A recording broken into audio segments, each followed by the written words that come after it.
Hi everyone, it's Mrs Donaldson here. I've created this presentation to guide you through the learning and teaching of our children's emotional health and wellbeing.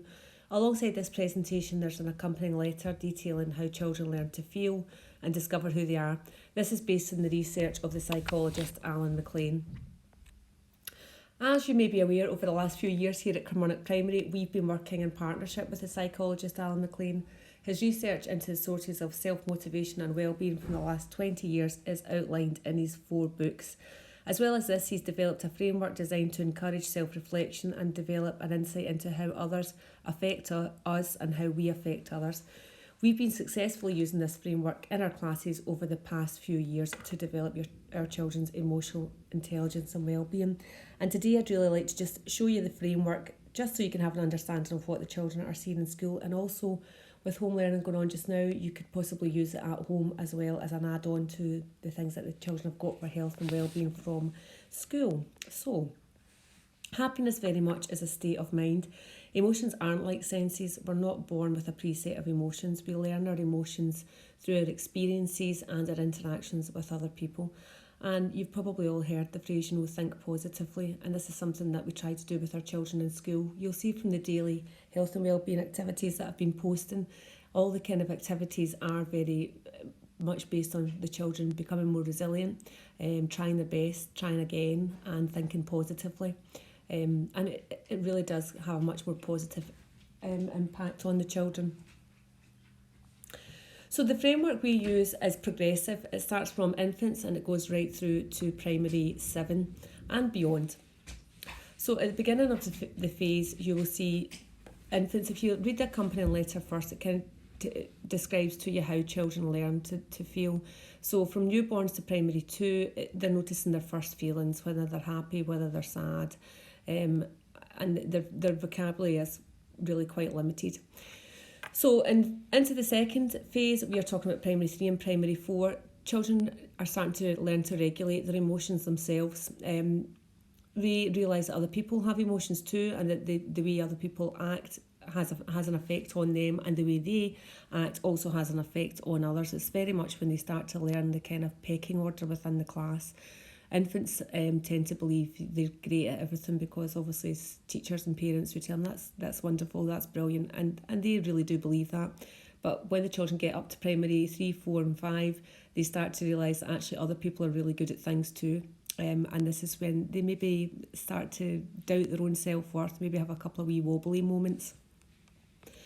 Beyond it into phase 3, when we're looking at primary 5 to 7, it's about children understanding more complex emotions and that they have rights and they very much have responsibilities too. So I'll just go through the 3 phases with you now on the emotional ring.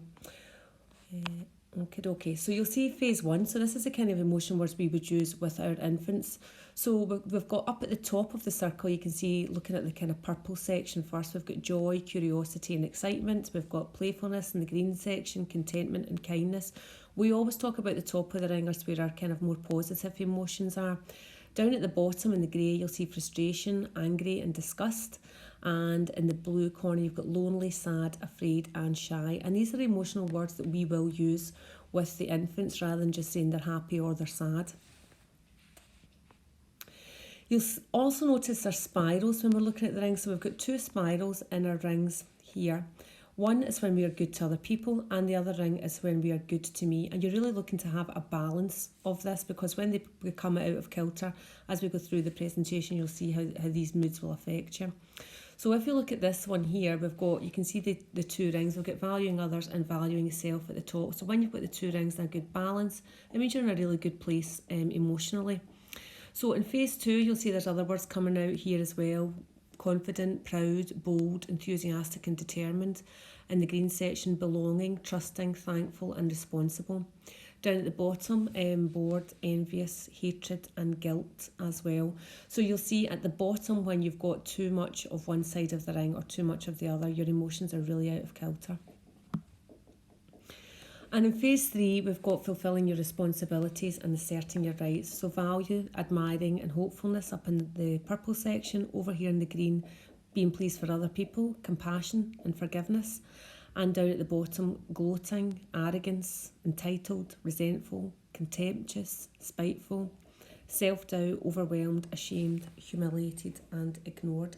So you'll see from primary 1 straight through to primary 7 that the children are getting a good grasp of a whole different range of emotions, and we use them when we talk to the children about their own emotional health and well-being, if there's been any disagreements in the class or any other emotions that are running high. And we also use them a lot for literature as well, or literacy lessons, when we're looking at different characters, and they're really great if the kids have got a wide vocabulary for their emotions. It really does help their learning.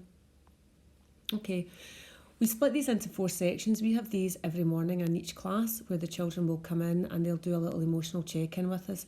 You'll see in the top top left-hand corner, we've got when they're chuffed and they're excited and they're stretching themselves. We always call this quadrant the ready to learn quadrant up here. They're really curious. Again, up at the top, you've got the calm and contentment one when they're connecting with others. They're kind, they're really looking out for each other and compassionate. Down at the bottom, in this hyper one, where they're putting themselves first, they're being bossy, they're being angry, or down sluggish when they're nervous and they're protecting themselves. They really want to kind of hide. And it's quite often the children will come in and they do put themselves maybe down at the bottom, and we can have a little discussion. And these emotions, we talk about the emotions can change all the time. Our emotions are not fixed. And it's nice to be, for the class to be aware if somebody is having a bit of a bad day, they've maybe come in not feeling that great, and we can all work together as a team to make them feel better. Okay, here's a full set of emotions here. Phase 1, obviously in the middle, primary 1s, 2s, 3s, and in the middle in the kind of beige colour, we've got the middles, primary 3, 4, 5, and then going out to the outer ones is primary 5, 6 and 7. Okay, also we've got all the different words here with our description for each one as well. We use these in the classroom for talking about our emotions, and also again for literacy. Alan McLean has an online app that you can, or website that you can if you can find it from your own home. Sorry, I'm fumbling my words here, sorry. Anyway, you can go into his website at home. It's called whatmotivateslearning.com, and it's really, really accessible. There's lots of different things you can do on his website. There's little quizzes that we do with the children. Obviously, it's been difficult this year because we've not been able to use ICT Suite, but you can go on at home. So if you go into the menu, and there'll be a little drop-down box, and there's all different things that you can explore, and it'll give you different guides for looking at your emotions. What I might do is I'll attach a link onto this as well. I'll do a little screenshot of his website as well. Okay, I hope you found this useful. Any questions, please get in touch with me through the school, and I'll get back to you. I know everybody's at home and it's difficult, and emotions are running one way and then the other. I'm at home with my own family, and I know that things aren't all rosy in the garden, but we are here to help and support you, and if there's anything that I can do, please get in touch with me. Thank you very much, everybody. Bye. Hi, so here I am, and I'm now on Alan McLean's website, so I can just show you how to kind of navigate around it. So you've got a home covering page here, and it just explains a bit about Alan McLean and his research and all the different schools and establishments that are involved with it, and you'll see we are here as well, which is great. So if you go to the menu, there's stuff there for learners, teachers, teams, parents, emotions and resources. So if you go into the learners section, you'll find out about the Aspire ring for younger learners and for the older learners as well. Parents, if you go into here, there's it talks about your own parenting style. You can do a little quiz that'll tell you what your parenting style is like. And if we go into emotions here, this unlocking your emotions, the reflector, rate how you're feeling just now, and the advanced reflector and your granulator this is the one we've been using with the children in school more recently. So I'll just open this up and I'll let you have a little look at how it works. So you would just type your name in here. So I'll just put mine in and select your age. So okay, I'm going to go for being age 7 to 8, or I can go for 9 and above.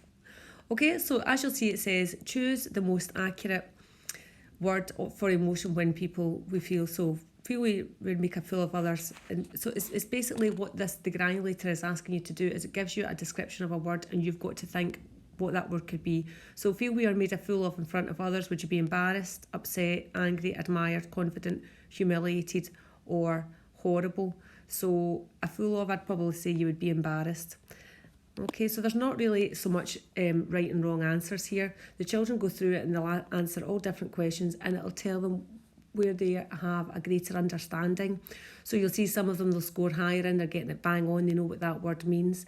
And there'll be other words, emotion words that they'll get and they'll think, I don't really understand that. So for us as teachers and as parents, if you see the ones that they're not scoring high on, that's the ones that you can then go back and you can teach them the meanings of that emotion and when they might feel that emotion, and that just helps us widen their vocabulary. So you'll see if you went into the age 1 to 6, the words there are far more simple, and 9 and above, so it's each phase there. So remember, primary phase 1 is really the infants, primary 1s, 2s. Phase 2, age 7 to 8, we're talking about primary 3, 4 up to primary 5, and 9 plus is primary 5, 6, 7. So you can have a go at that, or the children can have a go at it at home. It's just a bit of fun. It helps us kind of understand how much we understand of our emotions. Okay, I hope this has helped, and please remember, if you've got any questions, please get in touch with me. We're all here to help you. Thanks guys, speak to you soon. Bye.